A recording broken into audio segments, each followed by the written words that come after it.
Present ఈ Trump అహంకారం పీక్లో ఉంది. అమెరికా ఇప్పుడు ఒక సాధారణ దేశంలా కాదు, ఈ ప్రపంచం మొత్తానికి ఒక లీడర్ లాగా. అండ్ ఈ ట్రంప్ ప్రపంచానికి ఒక కింగ్ లాగా బిహేవ్ చేస్తున్నాడు. అమెరికా వెనుజులా దేశం పైన దాడి చేయడానికి ప్రధానమైన కారణం ఆ దేశంలో ఉన్న ఆయిల్ మొత్తాన్ని తమ కంట్రోల్లోకి తెచ్చుకోవడం. అందులో ట్రంప్ 100% సక్సెస్ అయ్యాడు. అమెరికా మిలిటరీ వాళ్ళు అనుకున్న దానికంటే చాలా ఈజీగా వెనుజులా పైన దాడి చేసి ఆ దేశ ప్రెసిడెంట్ని ఎత్తుకొచ్చేశారు. ఇది చూసి ట్రంప్లో గర్వం, అహంకారం మరింత పెరిగిపోయింది. ఇక ఈ ప్రపంచంలో అమెరికాకు పోటీయే లేదు, నేనే ఈ ప్రపంచానికి కింగ్ అన్నట్టుగా ఈ ట్రంప్ బిహేవ్ చేస్తున్నాడు. ఇన్ని రోజులు ట్రంప్ మన ఇండియాను రష్యా నుంచి ఆయిల్ కొనకూడదు అని ప్రెజర్ చేస్తున్నాడు. ఇతను యుక్రెయిన్ ప్రజల గురించి బాగా ఆలోచిస్తున్నాడు, రష్యా యుక్రెయిన్ యుద్ధాన్ని ఆపడానికి ఇదంతా చేస్తున్నాడు అని అందరూ అనుకునేవాళ్ళు. కానీ అసలు రీజన్ అది కాదు. ట్రంప్కు యుక్రెయిన్ దేశం గురించి ఎటువంటి పర్వా లేదు. యుక్రెయిన్లో ఎంతమంది ప్రజలు చనిపోయినా ట్రంప్ పట్టించుకోడు. ఇతనికి కావాల్సింది ఆయిల్. రష్యా మేజర్గా బెనిఫిట్ అవుతుంది, డబ్బులు సంపాదిస్తుంది తమ దగ్గర ఉన్న ఆయిల్ని అమ్మి. అందుకే ఇప్పుడు అమెరికా స్వయంగా ఆయిల్ని డ్రిల్ చేసి అమ్మబోతుంది.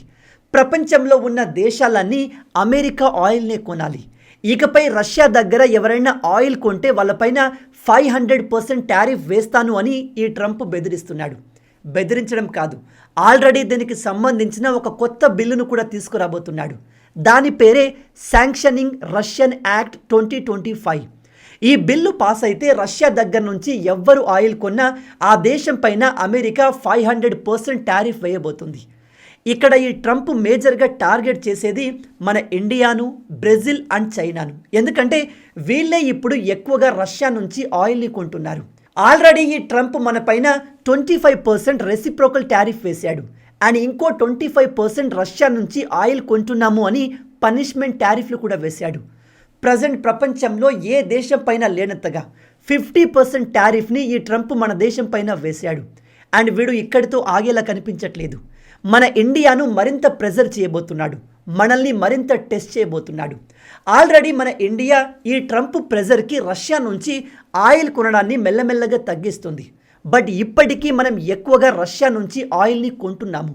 అందుకే రీసెంట్గా ట్రంప్ మోడీ గారి గురించి మాట్లాడుతూ, మోడీ ఒక మంచి లీడర్, నాకు మంచి మిత్రుడు, కానీ మోడీకి తెలుసు నేను ఇండియా విషయంలో హ్యాపీగా లేను అని. మోడీ నన్ను సంతోషపరచాలి అని అహంకారంతో మాట్లాడాడు. ఇక్కడ మీరు ట్రంప్ మాటల్ని గమనిస్తే ఇతను ఏదో ఒక మహారాజులాగా మాట్లాడుతున్నాడు. నన్ను ఇండియా సంతోషపరచాలి అని చెప్తున్నాడు. ప్రజెంట్ 500% టారిఫ్తో అమెరికా మనల్ని బెదిరించడానికి ప్రధానమైన కారకుడు ఇదిగో వీడు. ఇతని పేరు లిండ్సీ గ్రామ్. అమెరికాలో ఒక సెనేటర్. అండ్ వీడు ట్రంప్కు చాలా దగ్గర మనిషి. ఆయిల్ విషయంలో, టారిఫ్ల విషయంలో ట్రంప్కు సలహాలు ఇస్తూ ఉంటాడు. ఒక రకంగా గబ్బర్ సింగ్ సినిమాలో పవన్ కళ్యాణ్ ఈ ట్రంప్ అనుకుంటే, పక్కన ఉండే సాంబా ఈ లిండ్సీ గ్రామ్. ఇతను ట్రంప్కు అన్ని విషయాల్లో వెనుకే ఉంటూ సలహాలు ఇస్తూ ఉంటాడు. ఇతనే ఇప్పుడు రష్యా నుంచి ఆయిల్ కొనే దేశాలపైన 500% టారిఫ్ వెయ్యాలి అని కొత్త బిల్ని తీసుకువచ్చాడు. రష్యా యుక్రెయిన్ యుద్ధం స్టార్ట్ అయినప్పుడు యూరోపియన్ దేశాలు మనల్ని రష్యా నుంచి ఆయిల్ కొనకూడదు అంటూ లెక్చర్ ఇచ్చే ప్రయత్నం చేశాయి. అప్పుడు మన జయశంకర్ గారు వీళ్లకు గట్టి రిప్లై ఇచ్చాడు. మీరు కొన్నప్పుడు ఎటువంటి ప్రాబ్లం లేదు, మేము కొంటేనే ఎందుకు ప్రాబ్లం అవుతుంది అంటూ వీళ్ళని వరల్డ్ స్టేజ్ పై నిలదీశాడు. కానీ ఇప్పుడు ట్రంప్ ముందు మనం ఏమీ మాట్లాడలేని పరిస్థితి. ఎందుకంటే ట్రంప్కు రష్యా యుక్రెయిన్తో సంబంధం లేదు. వాళ్ళు ఎలా కొట్టుకు సచ్చినా ఇతను పట్టించుకోడు. ఇప్పుడు ఈ ట్రంప్కు కావాల్సింది ప్రపంచ దేశాలు రష్యా ఆయిల్ కొనడం ఆపేసి అమెరికా నుంచి కొనాలి. డబ్బు మొత్తం అమెరికాకే రావాలి. ఒకవేళ ట్రంప్ మాట కాదని ఎవరైనా రష్యన్ ఆయిల్ని కొంటే వాళ్ళపైన 500% టారిఫ్ని వేస్తాడు. ప్రజెంట్ ట్రంప్ను చూస్తుంటే ఏమనిపిస్తుందో తెలుసా? హిందీలో ఒక సామెత ఉంటుంది, ఖులా సాండ్ అని. అంటే గాలికి వదిలేసిన ఒక బాగా బలిసిన ఎద్దు అని. అది తన ఇష్టం వచ్చినట్టుగా పరిగెడుతూ చుట్టూ ఉన్న వస్తువుల్ని, ప్రాపర్టీస్ని డ్యామేజ్ చేస్తుంది. ప్రజెంట్ ట్రంప్ కూడా అలాగే చేస్తున్నాడు. మీరు నమ్మరు, ఇప్పుడు ట్రంప్ ప్రపంచంలోనే ఒక మోస్ట్ పవర్ఫుల్ పర్సన్గా మారాడు. ఇతను తనకు నచ్చినట్టుగా బిహేవ్ చేస్తున్నాడు. నచ్చిన కంట్రీ పైన దాడి చేయడానికి రెడీ అవుతున్నాడు. అమెరికా మిలిటరీ బడ్జెట్ కూడా 1.5 ట్రిలియన్స్కి పెంచాడు. మన భారత్ యొక్క మొత్తం డిఫెన్స్ బడ్జెట్ అమెరికన్ డిఫెన్స్ బడ్జెట్లో 10% కూడా లేదు. దురదృష్టం ఏమిటంటే ఇప్పుడు ప్రపంచ దేశాలన్నీ కలిసి వచ్చిన అమెరికాను ట్రంప్ను ఆపే పరిస్థితి లేదు. ఇప్పుడు మీలో ఒక డౌట్ రావచ్చు, బ్రదర్ అసలు ఈ ట్రంప్ ఇలా ఎందుకు చేస్తున్నాడు? ప్రపంచమంతా ఆయిల్ని వాడడం తగ్గించాలి, గ్రీన్ ఎనర్జీ వైపు మారాలి, సోలార్ ఎనర్జీ, ఎలక్ట్రిక్ వెహికల్స్ వైపు వెళ్ళాలని చూస్తుంటే ట్రంప్ మాత్రం ఆయిల్ పైనే ఎందుకు పడుతున్నాడు అని. ఎందుకంటే ట్రంప్ ఏమాత్రం ఫ్యూచర్ విజన్ లేని ఒక ప్యూర్ బిజినెస్ మ్యాన్. ఇతనికి ప్రాఫిట్స్ తప్ప ఏది కనిపించదు. ఆ ప్రాఫిట్స్ని సంపాదించేందుకు ఏదైనా చేస్తాడు. ట్రంప్ ఈ విధంగా మారడానికి ప్రధానమైన కారణం ఇతను ఎలక్షన్లో గెలిచేందుకు ఇతని పార్టీకి ఫండింగ్ ఇచ్చింది అమెరికాలో ఉన్న ఆయిల్ కంపెనీలు. వీళ్ళు బిలియన్స్ ఆఫ్ డాలర్స్ని ట్రంప్కి డొనేట్ చేసి అతన్ని గెలిచేలా చేశారు. అందుకే ఇప్పుడు ట్రంప్ తనకు హెల్ప్ చేసిన ఈ ఆయిల్ కంపెనీలు డబ్బులు సంపాదించేందుకు ఏం చేయడానికైనా వెనకడట్లేదు. వెనుజులా దేశం పైన దాడి చేసి ఆ దేశంలో ఆయిల్ నిల్వల్ని కబ్జా చేసింది అమెరికన్ కంపెనీలు. అక్కడికి వెళ్ళి ఆయిల్ని డ్రిల్ చేసి వరల్డ్ వైడ్గా ఆయిల్ని అమ్మి బిలియన్స్ ట్రిలియన్స్ ఆఫ్ డాలర్లు సంపాదించేందుకు.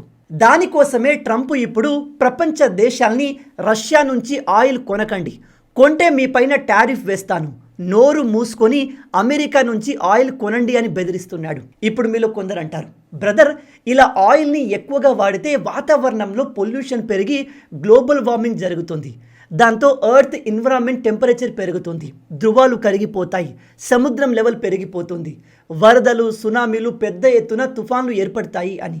నిజమే, ఆయిల్ యూసేజ్ని పెంచితే ఖచ్చితంగా గ్లోబల్ వార్మింగ్ జరుగుతుంది. కానీ ట్రంప్ ప్రజెంట్ వయసు 79 సంవత్సరాలు.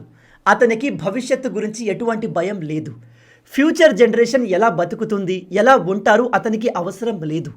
అతనికి ప్రజెంట్ ముఖ్యం అతను బిజినెస్ చేసి డబ్బులు సంపాదిస్తున్నాడా లేదా అనేది మాత్రమే. అందుకే ఇప్పుడు ఈ ట్రంప్ నాకు గ్రీన్లాండ్ దేశం మొత్తం కావాలి అని యూరప్ని బెదిరిస్తున్నాడు. గ్రీన్లాండ్ ఎందుకు అంటే, ఒకటి ఆ ప్రాంతంలో తాగునీరు పుష్కలంగా ఉంది. రేపు గ్లోబల్ వార్మింగ్ జరిగి వాతావరణ టెంపరేచర్ పెరిగి ఇంకా ఇతర ప్రకృతి విపత్తులు వచ్చినా గ్రీన్లాండ్ పెద్దగా ఎఫెక్ట్ కాదు. కాబట్టి అమెరికన్ ప్రజల్ని అటు షిఫ్ట్ చేసుకుంటాడు. అందరినీ కాకుండా బాగా డబ్బున్న వాళ్ళను గ్రీన్లాండ్కి తీసుకెళ్ళి కాపాడుకుంటాడు. ఇక మిగతా వాళ్ళు సముద్రంలో కొట్టుకుపోయినా వాతావరణ వేడికి చనిపోయినా ఇతను పట్టించుకోడు. నిజంగా ట్రంప్ అంత క్రూరంగా ఉన్నాడా అంటే ఎస్, ఇతను ప్రజెంట్ చేస్తున్న పనులు అలాగే కనిపిస్తున్నాయి. రీసెంట్గా ఈ ట్రంప్ అమెరికా భాగంగా ఉన్న 69 ఇంటర్నేషనల్ ఆర్గనైజేషన్స్ నుంచి అమెరికాను బయటకు తీసుకొచ్చేశాడు. ఇందులో 35 నాన్ యూఎన్ ఇంటర్నేషనల్ ఆర్గనైజేషన్స్ ఉంటే 31 యునైటెడ్ నేషన్ ద్వారా క్రియేట్ చేయబడిన ఆర్గనైజేషన్స్ ఉన్నాయి. అందులో మన ఇండియా స్టార్ట్ చేసిన ఇంటర్నేషనల్ సోలార్ అలయన్స్ కూడా ఉంది. మనం స్టార్ట్ చేసిన ఈ ఇంటర్నేషనల్ సోలార్ అలయన్స్లో ఇప్పటి వరకు దాదాపు 120 దేశాలు మెంబర్స్గా ఉన్నాయి. ఇందులో మనం ప్రపంచ దేశాలు మెల్లగా సోలార్ ప్యానెల్స్ వైపు షిఫ్ట్ అయ్యేలాగా, గ్రీన్ ఎనర్జీ వైపు షిఫ్ట్ అయ్యేలాగా ప్లాన్లు చేస్తున్నాము.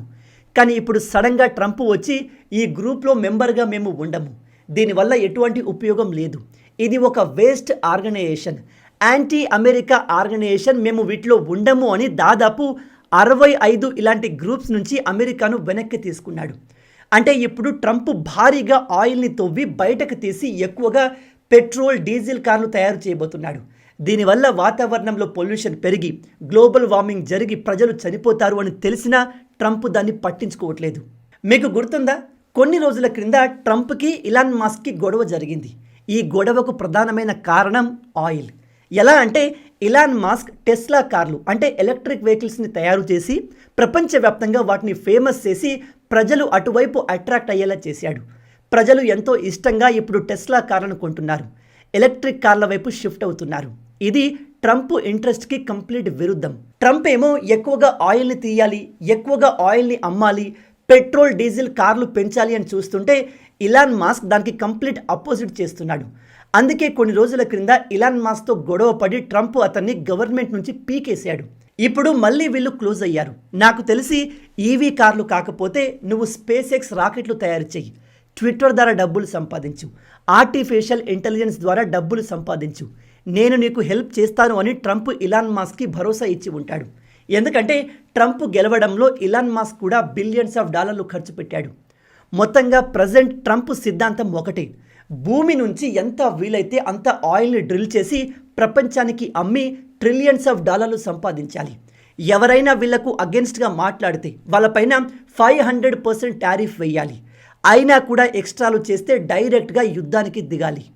వెనుజులాపై సాధించిన సక్సెస్తో ట్రంప్ ఎంతో ఓవర్ కాన్ఫిడెంట్గా ఉన్నాడు, అహంకారంతో నిండి ఉన్నాడు. కాబట్టి ప్రజెంట్ ఇతను ఎవరి మాటలు వినేలా కనిపించట్లేదు.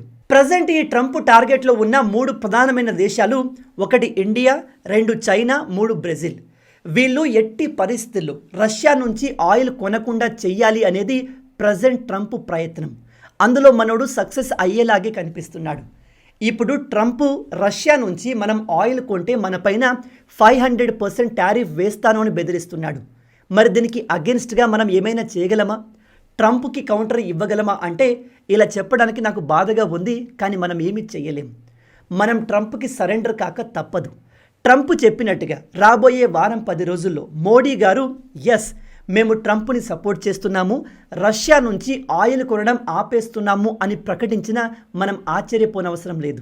ఎందుకంటే ప్రజెంట్ ప్రపంచం మొత్తం కలిసి వచ్చినా ట్రంప్ని ఆపే అవకాశాలు కనిపించట్లేదు. అంత పవర్ఫుల్గా ప్రజెంట్ ట్రంప్ మారాడు. కానీ నిజంగా ప్రపంచ దేశాలు కలిస్తే ట్రంప్ను ఆపలేమా అంటే ఆపొచ్చు. ప్రపంచ దేశాలని అవసరం లేదు. Russia, China, India, Japan, European దేశాలు అన్నీ ఒకటైతే ఖచ్చితంగా అమెరికా వెనకడుగు వేస్తుంది. కానీ ఈ దేశాలన్నీ కలిసి పనిచేయడం నెక్స్ట్ టు ఇంపాసిబుల్. కాబట్టి మన ఇండియా పరంగా చూస్తే మనం ట్రంప్ చెప్పినట్టుగా విని త్వరలోనే రష్యా ఆయిల్ని కొనడం ఆపేస్తాము కావచ్చు అనిపిస్తుంది. అండ్ ఇదే ఒక తెలివైన నిర్ణయం. ఎందుకంటే ట్రంప్కి అగెన్స్ట్గా వెళ్ళి వేగంగా డెవలప్ అవుతున్న మన ఎకానమీని నాశనం చేసుకునే బదులు ట్రంప్తో సంధి చేసుకొని ఈ అభివృద్ధిని ఇలాగే కంటిన్యూ చేయడం బెటర్. 140 కోట్ల మంది భవిష్యత్తు మోడీ గారి చేతిలో ఉంది. మోడీ గారు తీసుకునే ఒక్క నిర్ణయంలో ఉంది. కాబట్టి మనం ఈగోకు వెళ్ళి ట్రంప్కు ఎదురు తిరగడం సరైన నిర్ణయం కాదు అనేది నా ఆలోచన. దీని గురించి మీరేమనుకుంటున్నారు? ప్రజెంట్ ట్రంప్ని ఆపడం ఎవరితోనైనా అవుతుందా? ట్రంప్ ఎప్పుడూ లేనంతగా ఆయిల్ని డ్రిల్ చేసి వాతావరణాన్ని, నేచర్ని పూర్తిగా పొల్యూట్ చేసి నాశనం చేయబోతున్నాడు. అట్లీస్ట్ ఈ పాయింట్ మీద అయినా ప్రపంచ దేశాలు కలిసి ట్రంప్ని ఎదిరించే అవకాశాలు ఉన్నాయా? మన భారత్ ఏం చేస్తే బాగుంటుంది? మీ ఆలోచనల్ని కింద కామెంట్లో చెప్పండి. ఈ వీడియో మీకు నచ్చింది అనుకుంటున్నాను. నచ్చితే అలా ఊరికే చూసి వెళ్ళిపోకుండా వీడియోని లైక్ చేయండి.